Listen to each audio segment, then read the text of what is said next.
There we go. Okay, so this is now being recorded.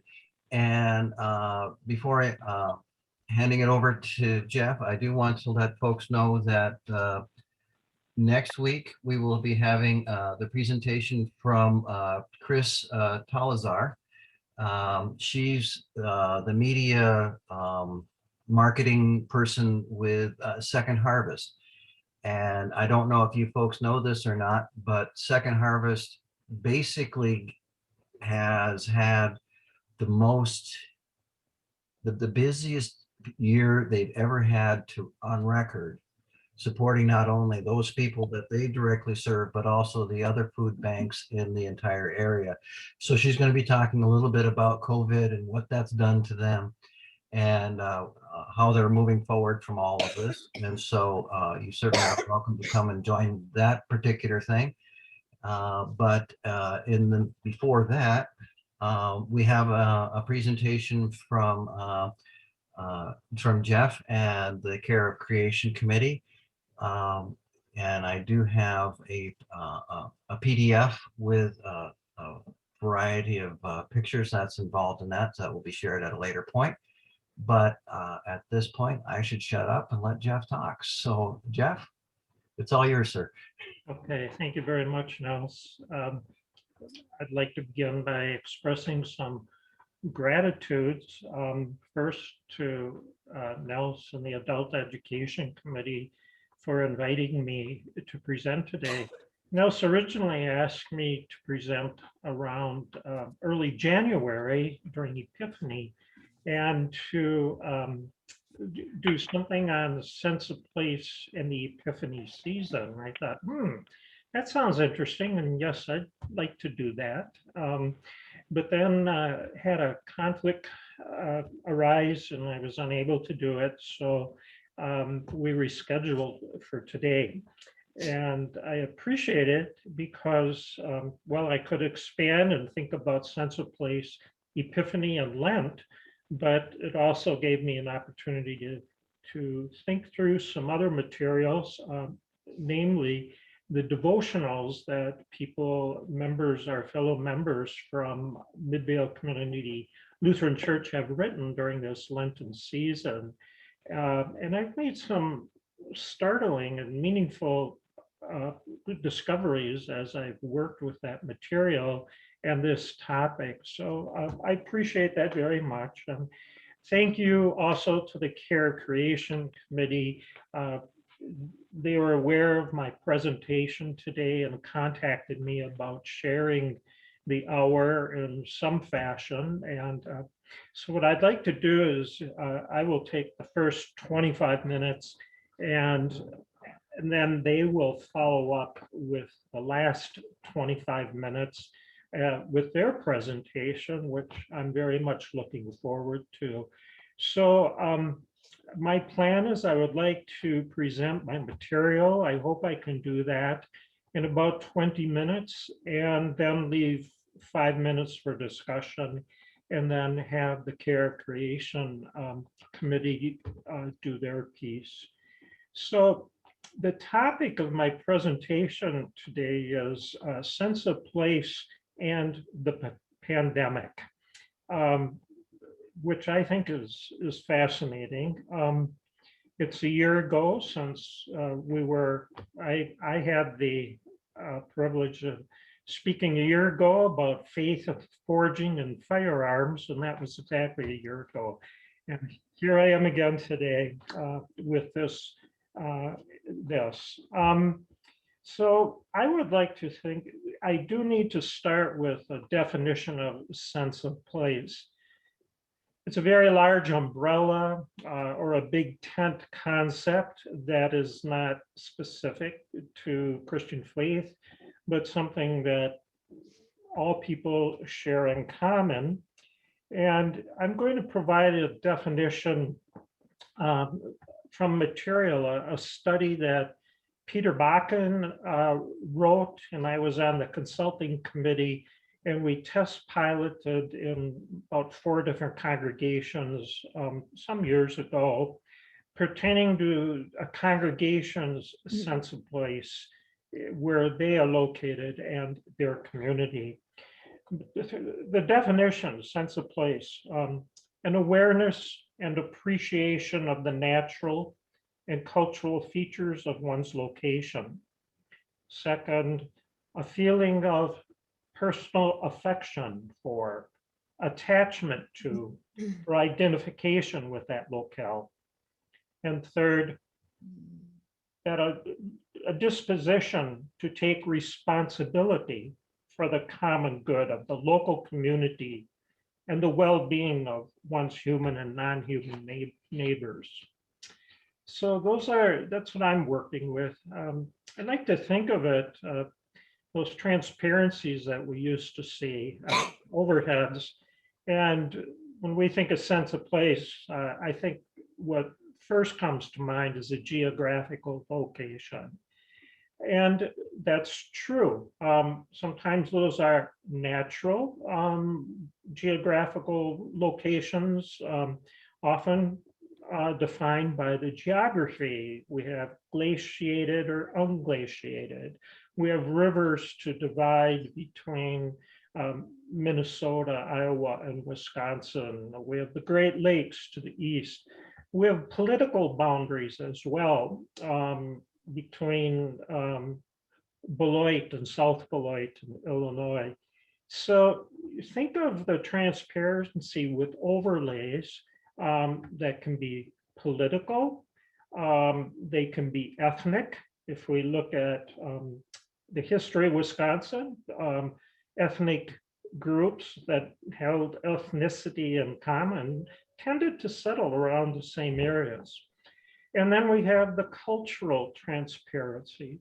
So when we talk about sense of place, we're thinking about all of those overlays that come into play.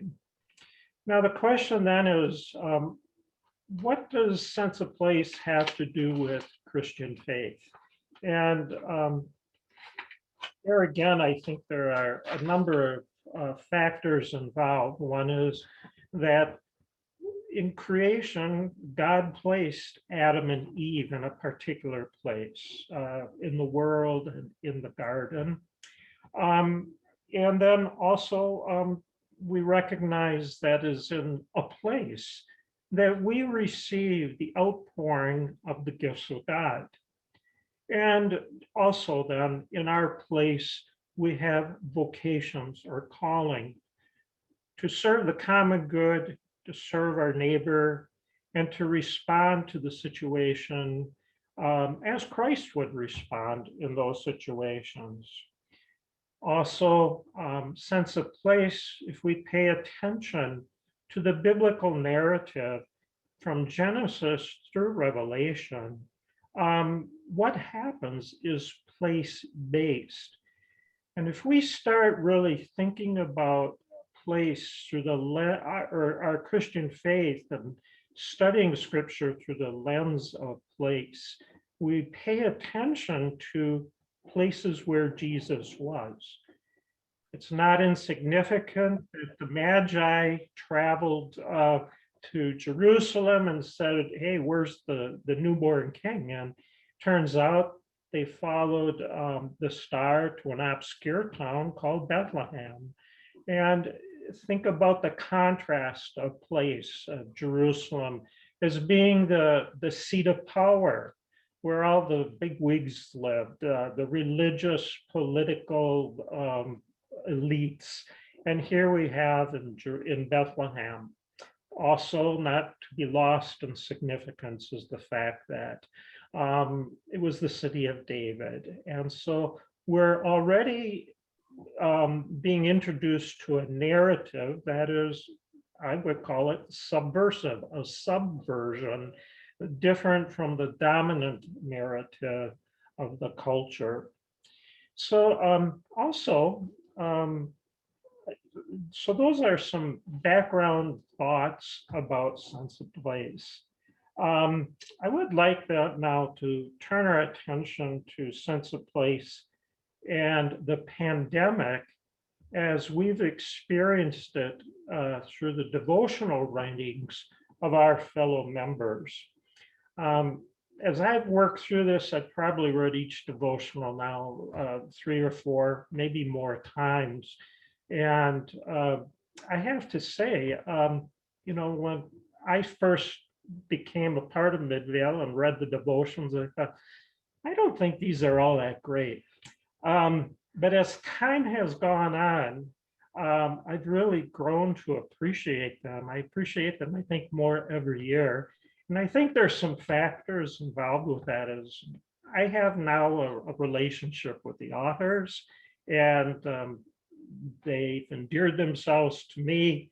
I know the people, and I think that makes my appreciation go as rise as well. But as I thought about it, I thought it would be fun to have devotional awards, like the most theological or most Lutheran. There's a young man, I'm forgetting his name right now. You read it and think, long gospel. We are not unable to love our neighbors as ourselves. We're convicted, but we also live in God's forgiveness. And then maybe the most poetic, the most eloquent, or most off the wall. And I would personally give that award to Marie Nording. On the day that this came up for us to read, Nan asked me, did you read her devotion? And I said, yeah. And I was kind of pondering it. And she said, I think it's great. And my first reaction was, what is this?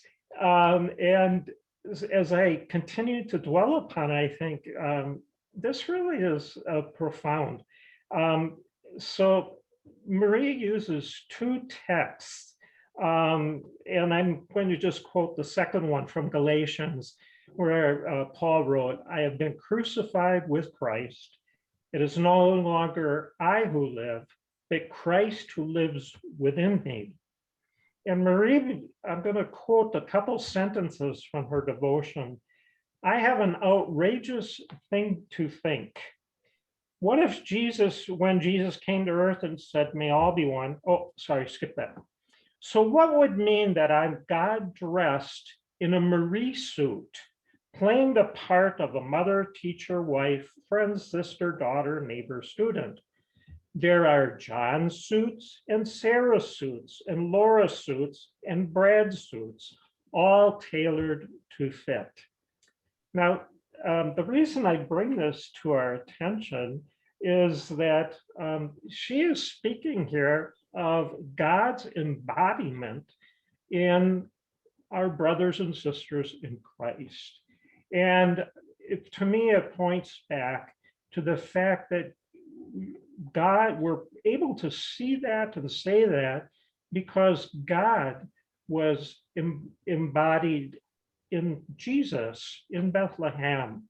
I'm going to tell one personal story here that I used in a Christmas sermon. It was probably my favorite Christmas sermon years ago. When our son Andrew was attending Stanford and getting his master's in education, he got into buying and selling things on eBay. And when he was starting out, he was doing okay. But when he was home visiting, he went to some rummage sales. He bought a bunch of women's clothes as if he thought, he's going to make some money off this. But the most important thing is he came home with an entire bag of Barbie dolls. And he thought he'd make a killing selling Barbie dolls on eBay. He didn't get any buyers. I don't know if he threw them away or maybe took them to Goodwill. But I think the reason is all of the Barbie dolls were naked. They were dressed up. And so therefore, I think they lost appeal. Well, I think, we talk about God embodied in Christ. God came as a child wrapped in swaddling clothes baby. And that's embodiment. Now, in terms of sense of place, God was not only embodied because of that, but God was also embedded in place then in the life, death, and resurrection of Christ. So now I'd like to move on to the sense of place and pandemic through the devotional writings of our members. And I would say characterize the time of the past year for the church, for our congregation, as a time of exile. Of course, exile is a biblical word, and we are mindful of the Israelites who were forced into exile during the Babylonian captivity. And they experienced great upheaval in their lives. Now, their exile actually changed the proximity of moving from one place to another. I think our exile, of course, is existential, but I think we should refer to it and think of it as exile because it does reflect the gravity of the pandemic itself. The changes in our lives, I think of how difficult it must be for employees or parents with children at home, the deaths of loved ones, being unable to visit loved ones in nursing homes or assisted living. So I refer to it as exile. If we were to say one thing about the pandemic in the last year, it would be it has been a time of struggle. And the members who have written devotions talk about those struggles in, I think, very meaningful ways in terms of how they process it in relationship to their Christian faith and biblical understanding. For instance, there are 3 or 4 references to Psalm 22. And for instance, Randy Schultz writes, "We have been walking through a very dark valley." And I think it's so interesting to think about. There was a time when this psalm originated that the person actually did walk through the valley of the shadow of death, a dangerous place, and how that meaningful verse is lifted out of that context and placed into our context speaks to our situation in the pandemic. Other comments were made, like Gary Grummer wrote, "This is a disruptive time." Bill Kessler, "It's been a time of historic isolation." I talk about it on Sunday as being a Sabbath longing, appreciating the worship that is provided through us through technology, but longing to be in body in that place with together once again. Christy Holden describes it as a harrowing time. Jody Till writes, "We feel scattered and disconnected." Dylan Abraham says, "It's the state's lockdown of COVID-19. Isn't that interesting? A lockdown. It sounds like maybe we're imprisoned in a way. So the question that for me arises, what is our posture of faith during the time of exile? And I think it's meaningful to know that our members, as they're writing these devotions, their faith undergirds their posture in the time of exile. Bill Rizzo also mentioned Psalm 22. Again, we've been walking through a dark valley. Pathways are described by Margaret Sanaforth in Romans 8. We're walking through a pathway. Julie Walsh says, We walk healing paths by lakes and ponds. And notice they're referring to paths. We can talk about pathways as sort of a mindfulness, but also as a concrete place. Waiting is another theme that arises from the devotional writings. Heather Dane writes about the importance as a teacher of wait time. She says we spend a lot of time waiting, especially these days. Lee Wilson Hayes, whose devotion will appear soon, writes about walking in through a park, up a hill to a tree, and noticing a hawk waiting. And she says, I am now the hawk. I sit straight and still. I watch and wait for God to reveal himself to me. I am singular in focus. I am alert. Larry Pino writes a devotion based upon Psalm 62. For God alone, my soul waits. So the spiritual posture of waiting during this time. The third concept I see that arises in our time is hope. Gary Grummer writes, a devotion based on the hymn, my hope is built on nothing less than Jesus' blood and righteousness. Pastor Blake on Holy Saturdays writes, hope is a gift from the God who overcame death by love. And I speak of Sabbath longing connected to Lenten hope through the cross of Christ that connects the tree of life in Genesis and the tree of life in the book of Revelation. Dan Morris writes, it is through our faith in God that we find hope.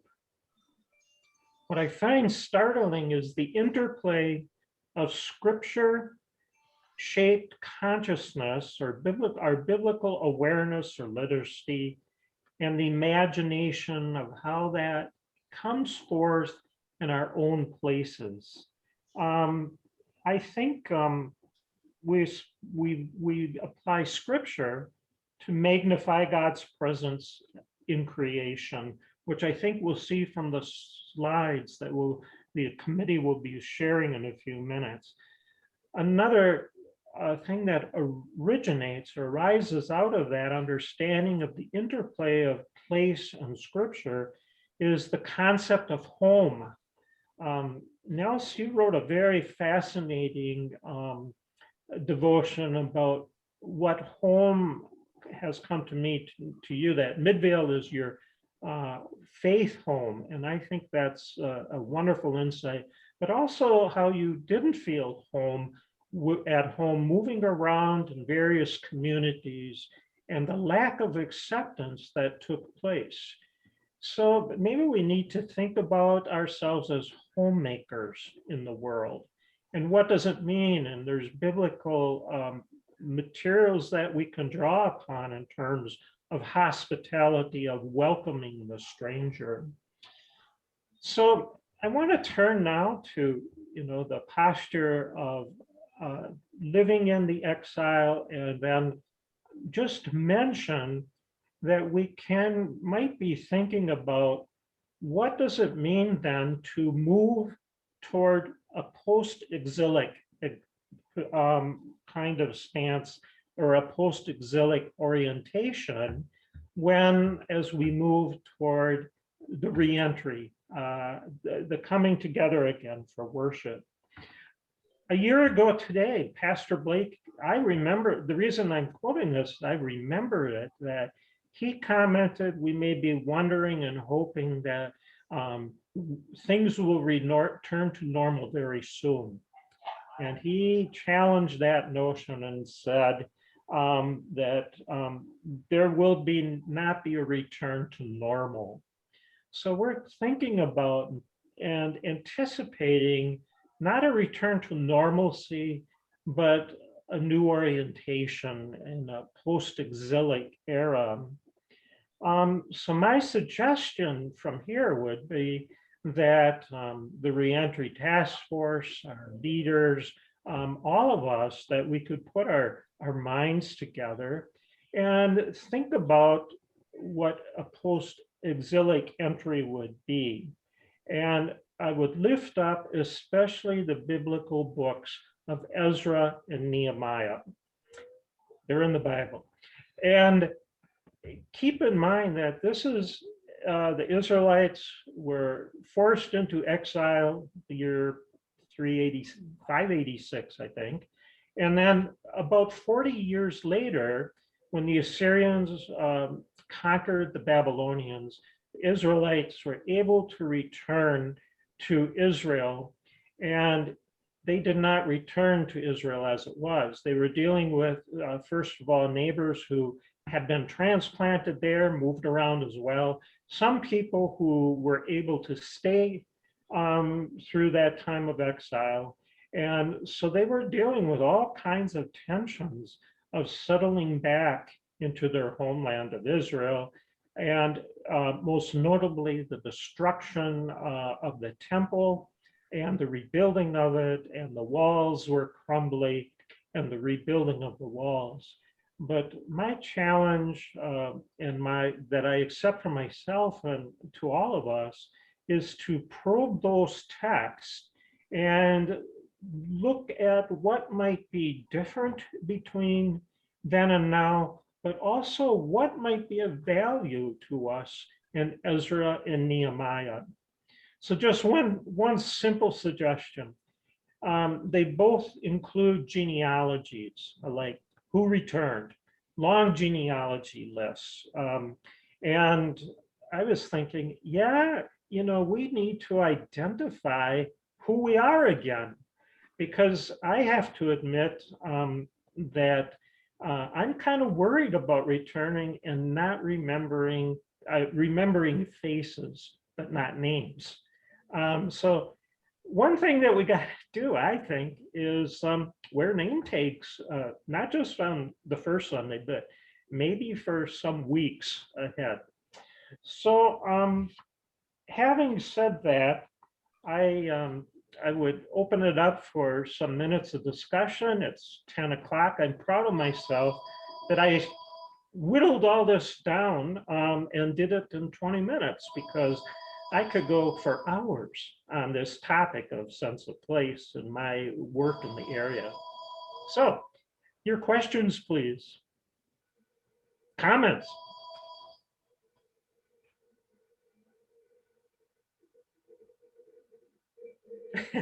This reminds me of the presentation of a year ago. I said, anybody have anything to say? Oh, Jeff, I really appreciate you thinking through all of the different devotionals and trying to thread the needle, if you will. I really enjoyed it. Go ahead. Yeah, your insight, by putting the needle through those, it's kind of neat to see the different themes that have been developed from that. And I hadn't really thought of it, but as you were going through that, I can see those now. So thank you for that. That's kind of cool. You're welcome. An interesting sidelight to that, when we get to Holy Week, if you read Pastor Katie's, and you will read Pastor Katie's and Pastor Blake's entries, first of all, I'm glad that they're on the same page. They both write that they have 2 daughters and they're married to each other, but they make references to on Monday. Katie does, or Blake, and I don't know, I can't remember who wrote Monday Thursdays, to what happens on Monday Thursday, and don't name the place where it was located. On Good Friday, Katie talks about the condition of forgiveness of Jesus, saying, "Father, forgive them, they don't know what they're doing." And she doesn't refer to the place of the cross on Golgotha. And Pastor Blake on Easter Sunday refers to the women who were told Jesus, who didn't see Jesus, but the women go before you. And he doesn't name the place that they were at, the site of Jesus' burial. Now, I'm not saying that they missed something. What I'm saying is we've got that in our minds, and I'm impressed by how much we actually carry in our biblical awareness, in our consciousness, that we probably haven't thought a lot about what we're how that shapes us, and how in fact it does influence our stance and understanding of how we work through and live through our lives. Thanks for raising that. Yeah, and I think one of the side points or benefits, if you want to think of it in terms of Zoom, is that you have the name underneath each person there. I think what it is an exercise of communal theology, kind of almost like an indigenous coming together and thinking through these things, and what we can lift out of that, put together. Yeah, I thoroughly enjoyed that you brought out different aspects of people's devotionals, because I've been kind of doing that on my own as I read through their devotionals, reflecting on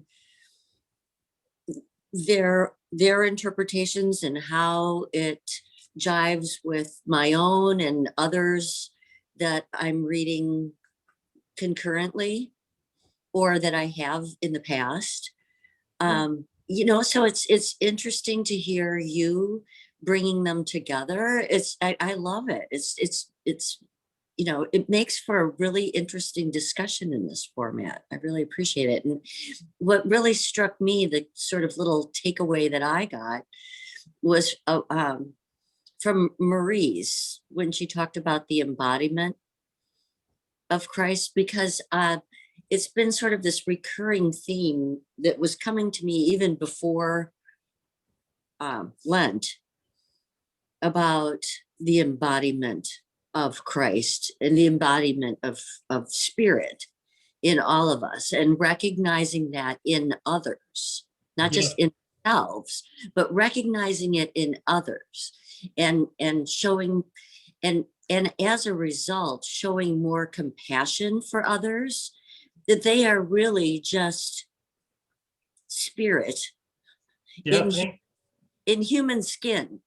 And as a friend of mine, that's how a friend of mine refers to it. It's like we're all just spirit in human skin, and so we're just wearing different outer coverings, and so but then our human skin, we clothe differently also. And so it was just to hear her take on it, and then your take on her take on it. It was all very interesting, and it all reminds me of that song, is what if God was one of us, just a stranger on a bus, what if, and if you look at people that way, what if the guy sitting next to you was Jesus? A couple comments about that. First, in terms of spirit and body, I'm inclined not to ever separate that.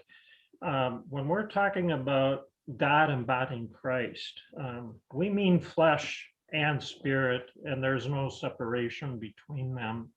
And second, Andy's comments remind me of Eugene Peterson wrote a book, Christ Plays in 10,000 Places. That line is based upon a poem by Gerard Manley Hopkins. And sometimes I like to pray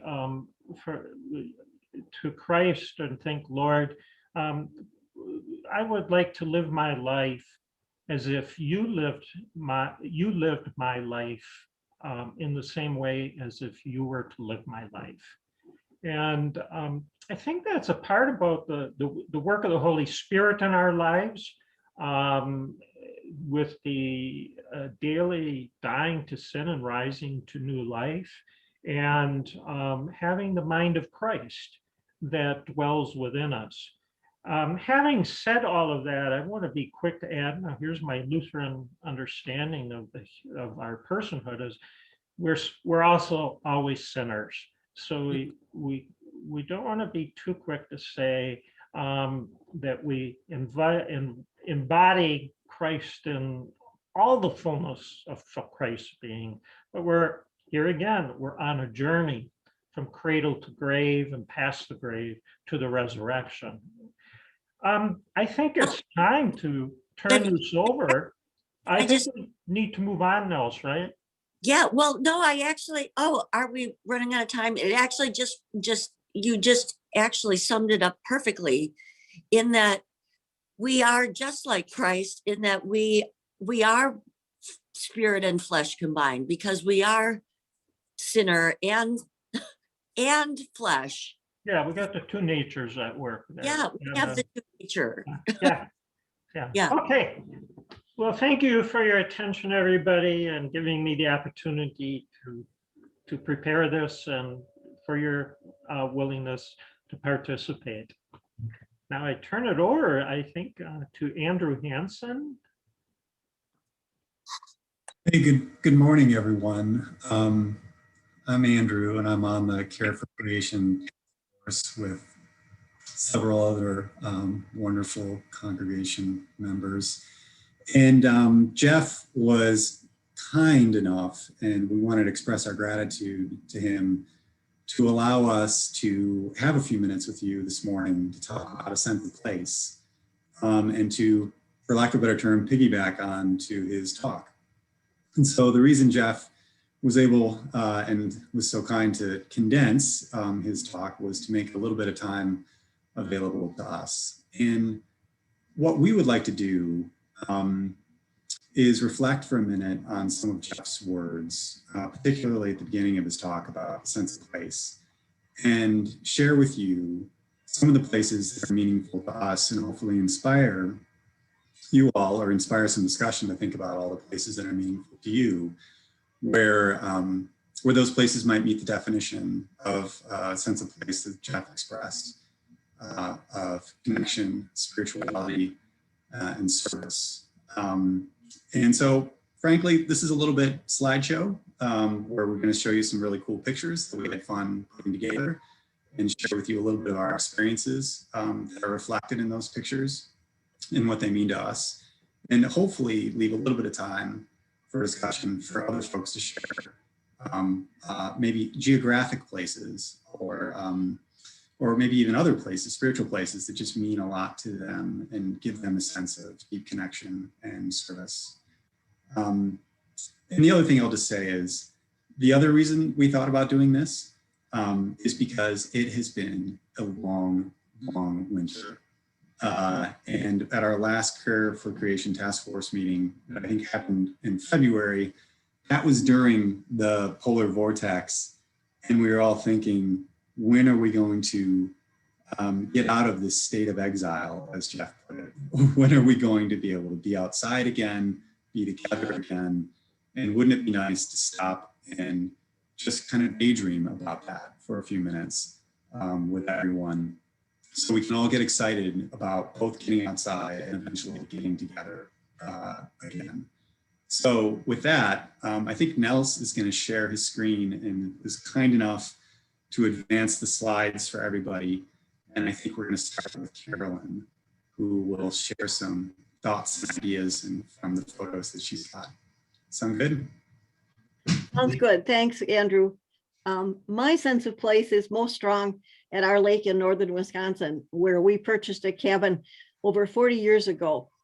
Unfortunately, I don't have really good pictures of what I want to convey, but from this view across our bay, you can certainly guess the name of our lake. Our cottage is at the tip of a very long peninsula, which means we live very close to the water. It literally surrounds us, sometimes with calm, beautiful vistas, and other times up close with pounding waves and howling winds. Next slide. Do you want to do the next slide, please? Okay, I start nearly every day at our cottage out on our east pier, looking north out over our sailboat on its hoist and getting ready to swim. Early morning is a quiet and a beautiful time to be in the water. It's a private time for me when I often find myself praising God for the beauty that surrounds me. Next slide. Kayaking is my favorite way of spending time out on the water, often leading to spectacular evening scenes like this one, or to a precious look at the loons with their babies. But whether I'm in the water or on the water or beside the water on a pier or deck, the lake engages me in a very fundamental way and constantly reminding me of the wonders of the natural world and capturing my heart. Time at the lake is truly feeding my soul. Next slide, please. But there's another special place for me that is just the opposite. This is a county campground in the desert west of Tucson, Arizona, just a few miles from the Saguaro National Park that has little or no water. Next slide. I love spending time surrounded by these magnificent cactus plants that grow only in a narrow band stretching up from Mexico to Phoenix. Saguaro cactus are slow growing. They can reach 35 or more feet, and they live for up to 200 years. Their iconic shaped arms don't appear until they are at least 50 years old. And the baby one that you can see in the slide, the campers have protected with a little stone fence, is probably over 10 years old and maybe 10 inches tall. Saguaros speak to me of patience and resilience and strength and majesty as another example of God's amazing creation. And they too feed my soul. I think Dave is next. Next slide. The right picture is of my daughter Meredith. She's hiking along the Pacific Crest Trail. It was probably taken somewhere in northern Oregon or southern Washington. The PCT trail is 2,650 miles long from Mexico to Canada, and some of it goes right along the top of the Sierra Mountain Range. It took her 5 months and a couple of days in 2012. And it was a life-changing event for her. I took the picture on the left in Northern California near Lassen Volcanic National Park. I took a 1-week vacation and went to hike with her and wanted to see her hike past the midpoint marker. Next slide. This is a favorite picture of mine taken 1 week after I returned home. It's an amazing and beautiful scene, but there's a really big negative to it. The blue sky is actually caused by smoke because much of the area we had just hiked together was burning out in major forest fires. Meredith had a rough experience last year with the Oregon fires.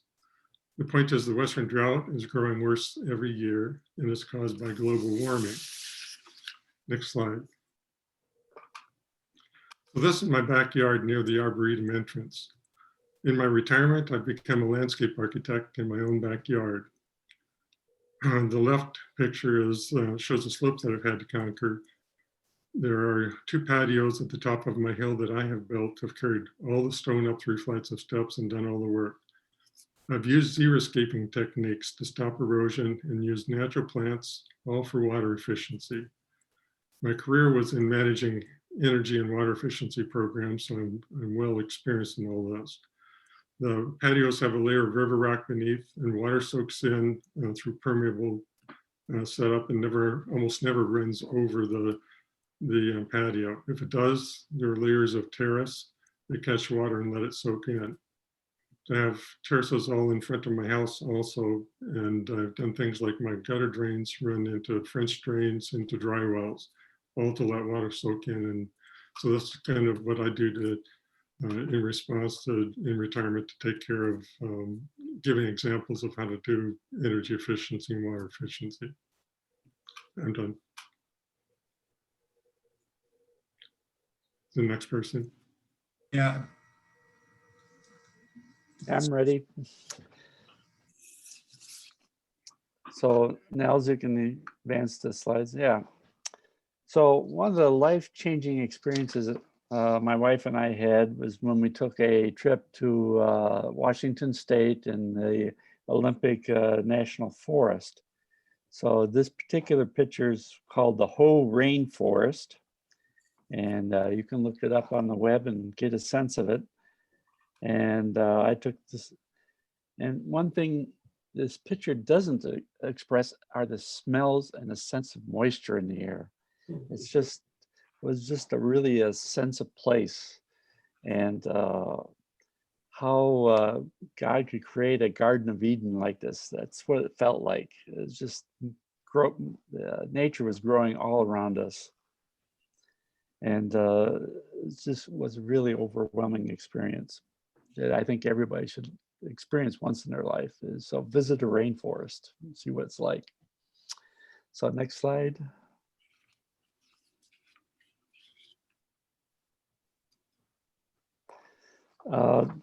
This is a picture of Furono, Japan, an island on the island of Hodako. And it was taken in July of 2016 by a good friend of mine. And I wasn't able to be there, but it just, these fields of lavender and other flowers just give you a pure sense of what color God can give to us, and what a sense of place this happened to be, and very stimulating. And if you want to learn more about this, you can do your web search on Furono, Japan, and you'll find out that it's a tourist destination with volcanoes, hot springs, and ski resorts, and all kinds of interesting places. So it's very much a tourist destination if you ever get a chance to go to Japan. All right, next picture.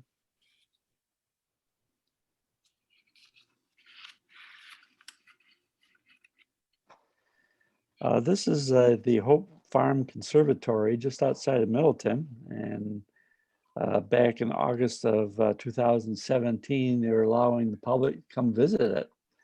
And you had to park about a half a mile away and take a long hike through the fields until you finally get to this place. And wow, what a sense of what I call the good soil, what the good earth can give us as far as all this wonderful sense of color again. The yellows just remind me of the sun, and how just the colors just remind me of nature and how God gives us this wonderful bounty. Next slide.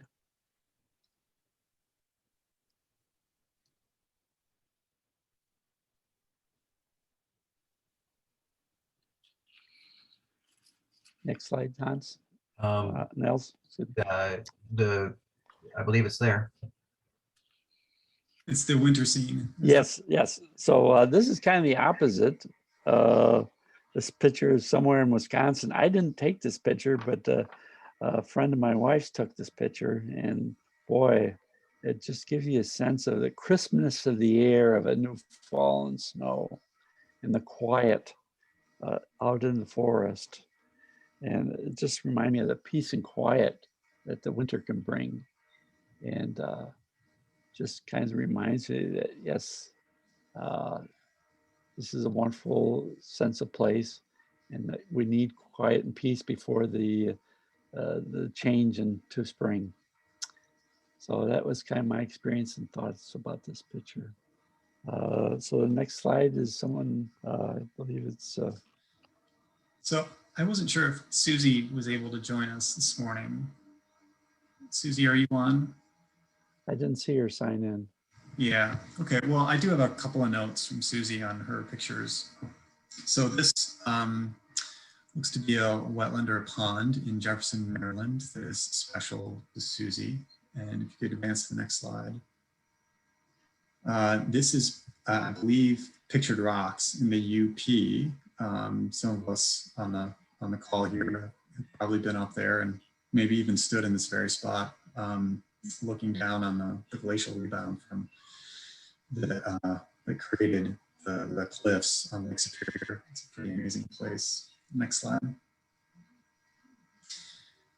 This is Prairie du Chien. It's a native prairie landscape in Wisconsin. I think probably a lot of us have stood in the midst of a prairie in Wisconsin, and especially in the fall or early spring, where it's quiet and at least in the early spring where it's getting ready to rejuvenate. Next slide. And then this is another place in Maryland. Looks to be pasture and hills, beautiful sunset setting that was really special to Susie. Okay. Next slide, and I think it's Karen. What's next? Okay, can you hear me? All right, so this is Glacier National Park, and definitely probably my sense of play, a peaceful sense for place for me. My father was a travel agent, and growing up, our family got to tag along with his annual group train trips out to Glacier. We spent most of our time hiking, often on ranger-led hikes. And definitely those ranger-led hikes, when they knew those rangers were like, you know, rock stars to me. That's where my love of nature was probably first really ignited. This picture is taken near Grinnell Glacier in 2017. I went there with my family, and you can't quite see Grinnell Glacier, but you know, something that it's a pretty challenging hike, let's say. And I remember as a kid going up there with my mom, and we had sneakers on. We didn't really know what we were doing, but we got up there, and there were actually crevasses that you would walk on the glacier and have to step over them. And they had something for you to hold on to, and it was really, you know, imprinted on my memory. And fast forward 40 years now, you know, on these hikes, the Grinnell Glacier has lost about 45% of its footprint just since that time, since the 70s. And it was pretty shocking for me to see what it looks like now. But, you know, it's just the way it is, but it's a beautiful place, and I don't want to discourage it. But one of the things that Jeff talked about was our Christian responsibility to take care of our world. And I just want to mention that even though, yeah, I think people are pretty familiar with, you know, glaciers are receding and global warming issues and concerns, but I do feel like there's a huge sense of hope, you know, with what's happening now in the world, that it's reversible. You know, hopefully we're catching this at a good time. So I don't want to be doom and gloom, like all the glaciers are melting and it's terrible, but it's, you know, I think we're doing what we need to do as a, you know, hopefully things will gather momentum. This will be reversed. So anyways, this is one of my first place. You can go ahead to the next one. This is Bryce Canyon National Park, and it's this was on Easter Sunday a few years ago. We went there for spring break with my family, and I got up. I'm not really a morning person, but I did get up for sunrise on Easter. So it was just a very special morning for me to be there and see the sunrise and reflect on God's creation and his beauty and all the gifts we have as in this world. So we'll go on.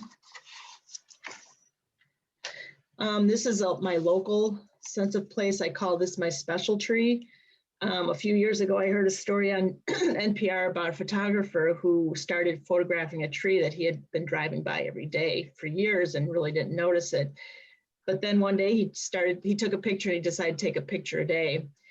And it became a project, and you know, it's now a coffee table book that's really lovely. It's called That Tree. But in the beginning, he says he was just taking a picture of a tree, but over time, his relationship with the project changed. He said, the longer I spent down there, the greater my appreciation for what a unique force this tree was and what an impact it had on the quality of life around it. In that realm, that microcosm of the world, it really is a tree of life. So I guess for me, that sort of inspired me to find my own tree. This is an Owen Conservancy, and I don't go there every day like he did, but I do go there, and every time I'm in the area, and it gives me a sense of connection, a sense of a place, and especially like in this year where we haven't had a church to go to, I do feel like church can be sort of or nature can be a type of church and a feeling of where you're closer to God. So to me, this has been a special place to visit in the last year. So that's it. I'm done, yeah. Okay. So here are a couple of slides of my sense of place. This place is hard for me to put into words, but I grew up in a small town near Lake Michigan, and then kind of on Lake Michigan. And wherever I want to go to feel a sense of calm, a sense of connection.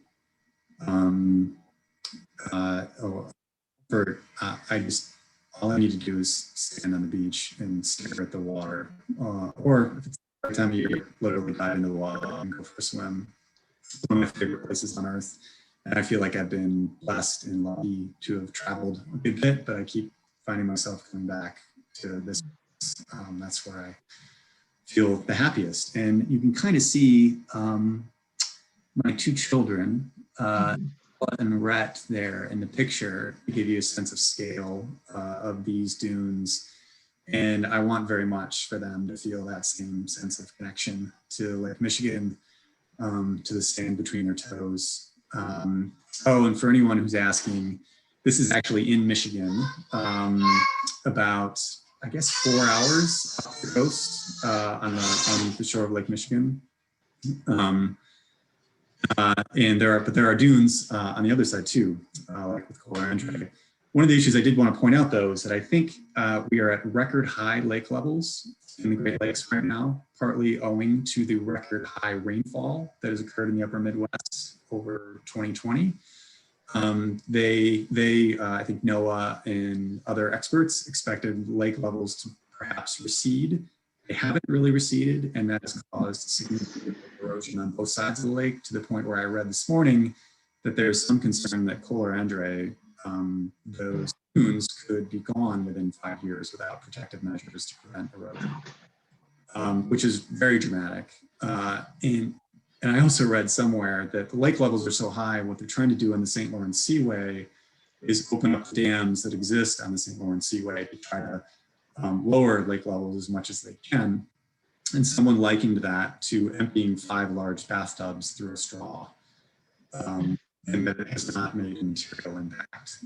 And all of this, I would say, and I don't think it's controversial to say, is attributable in some way to climate change. These extreme storm events that add water to the lake are attributable to climate change. And so it's part of our duty as Christians, I think, as members of the community, is to do all that we can to think about ways to prevent or slow climate change, as Karen said. Next slide. This is part of our exile. We, in September as a family, just decided to hop in the car and drive west because we didn't have anything else to do, and there was no reason for us to be necessarily in Madison with our oldest out of school, our son in daycare. So we drove to Yellowstone. And this is just one slide. I had to pick one, and this is Yellowstone Lake. And you can kind of see in the distance that there are geysers that are steaming right along the lake. They're past of the 45-degree water with the steaming geysers right next to it. It just was amazing to me, and coupled with the sunset late in the evening was really beautiful, and we enjoyed that. The last slide. Next slide. Yeah. And this place is a place that I normally do not get a strong sense of calm and comfort and peace. And that's because it's Devil's Lake State Park. And my wife and I had gone for a picnic, our one and only date during the pandemic. And we, on a lark, just drove to Devil's Lake in the middle of a rainstorm, watching the weather, hoping that the storm would pass by the time we got there. And luckily enough, it did. And the lake was a sheet of glass, and the sun was setting.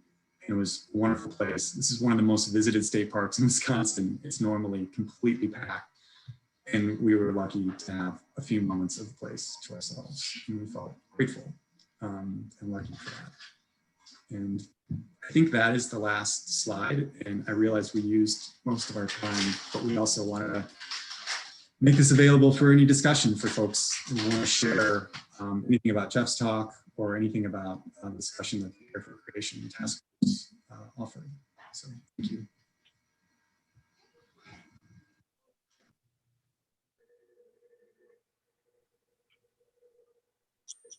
Hello.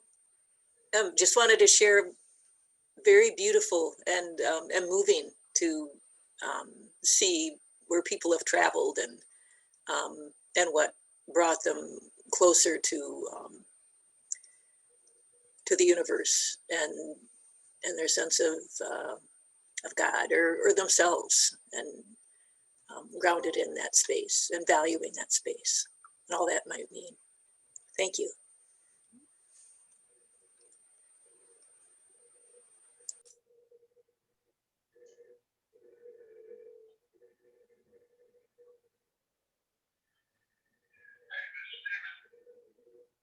Karen, I don't know if you want to give a preview of Earth Day adult forum.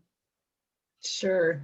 Okay, so stay tuned. We're still working out the details, but the Earth Day Forum will be, April 25th or 24th, whatever day. We're focusing on agriculture, regenerative agriculture. There's a lot of interesting issues to talk about there. And we have some guest speakers lined up. There's also going to be an opportunity to watch a movie on your own ahead of that date that has to do with that topic. So just keep in tune for that. And with that, do you want me to wrap up for today? Or I don't know if Jean is, but I'll just say thank you everybody for for Jeff, your talk was really fabulous and very, very inspiring. And we enjoyed helping out, a big part of it. Maybe I'll go to Nels. Maybe you want to close, Nels. Sure. Again, I want to thank everyone for participating and for sharing your photos, your reflections. Jeff, thank you again for your insights. As always, I find them intriguing, interesting, and a lot of food to think about afterwards. So next week, as I mentioned at the beginning, I want to let you know that Chris Telazar from the Second Harvest will be presenting. And so we'll learn a little bit more about what they've been doing and where they're at with the pandemic and reaching out and helping to serve people and perhaps being the hands and feet of Christ, if you want to think of it in those terms. So in terms of embodiment and finding a place. So thank you again, everyone. Have a great week and look forward to seeing you next week. Bye now.